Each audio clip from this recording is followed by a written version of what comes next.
Don't mock. I'm not a fool.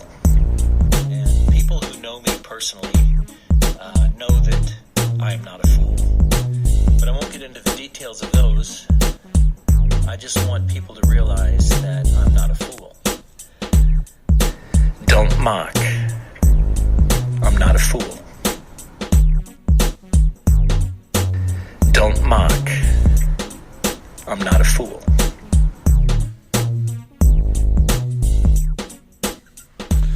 Hey there, it's Tony here, and welcome to episode 74 of the Dumb Leaders Podcast.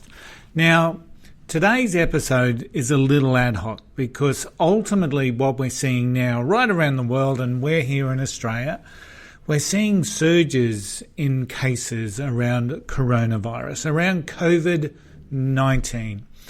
And I, for one, and I'm guessing there's many out there that are just really tired of hearing the words COVID safe, COVID-19, coronavirus, the new normal.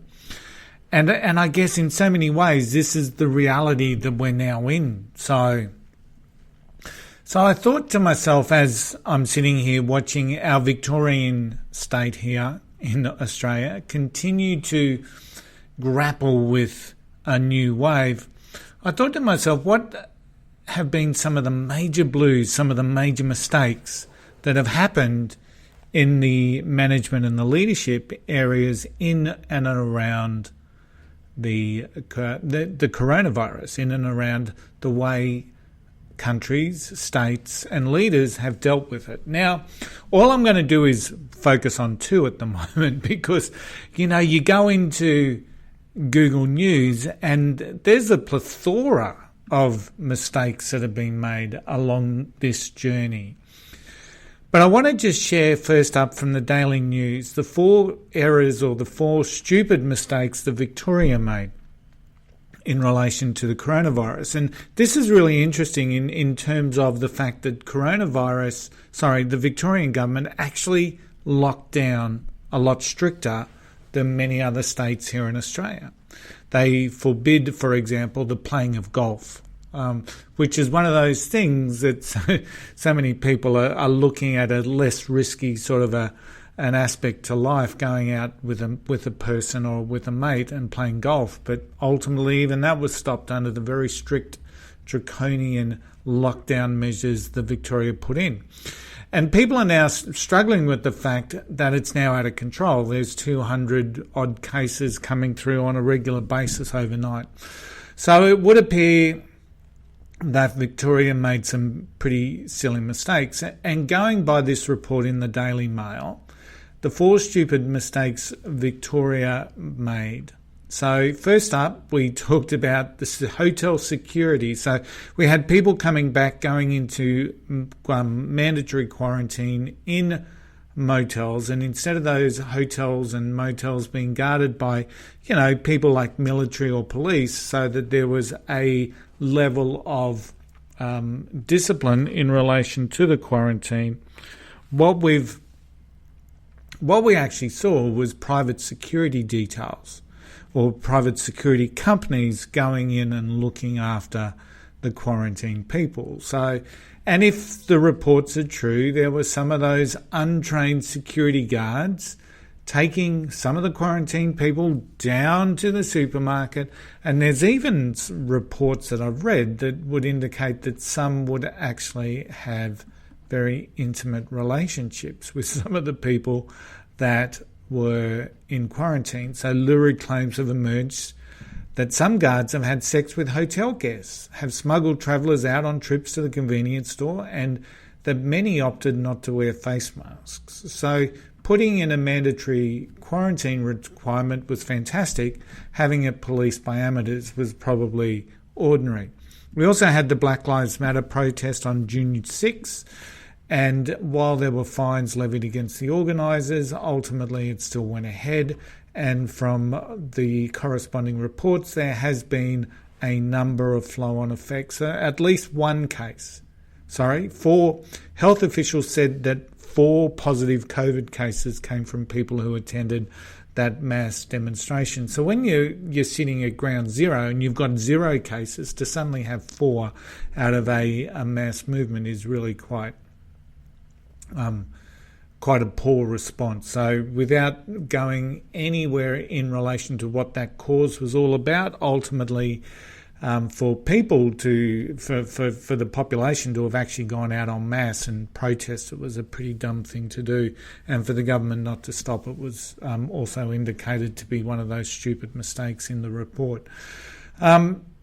Conspiracies in the suburbs and political distraction. So while we had which is mistake number 3, so we actually had some undercover work in and around the Labor Party here in Australia, and the way that they were going through and organising their representatives and whatnot. There was rigging and there was some stuff floated around it. But then also there's been a whole range of conspiracy and optional sort of testing arrangements because of this particular conspiracy theories. And that was allowed to manifest and that was allowed to grow.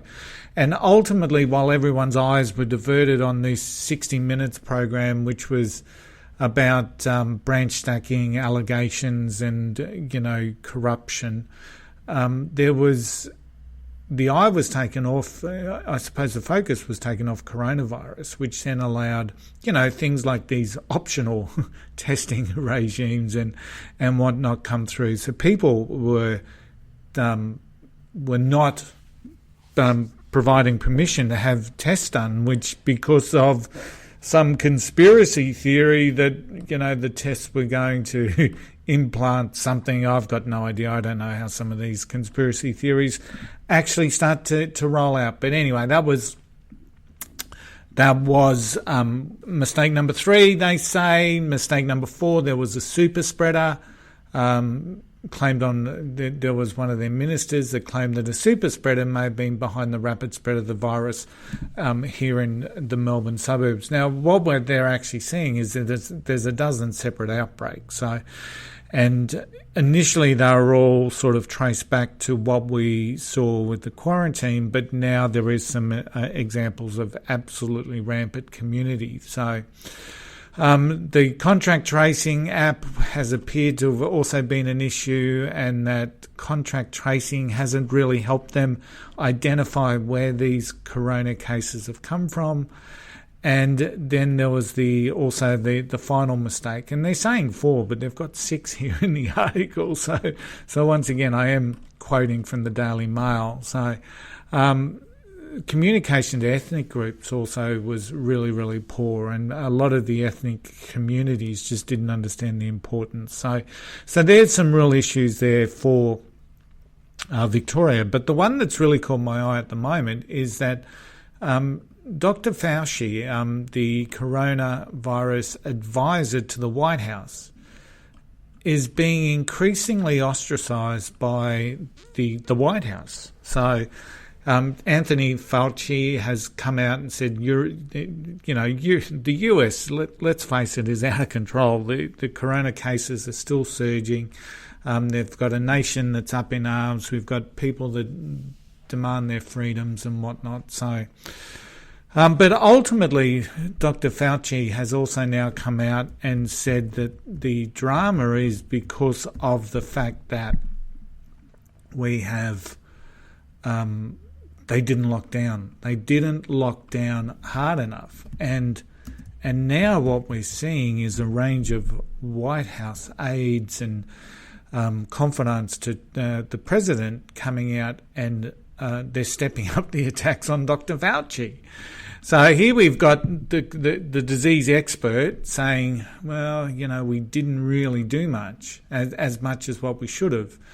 But ultimately what we're then seeing is a White House that's really starting to, like it's the old political scuttlebutt. So, and I think that's really, really sad, because, Fauci was the man that was ultimately the trusted public face of COVID-19, and now we've got this multi-pronged attack that seems to be criticising him. So there is some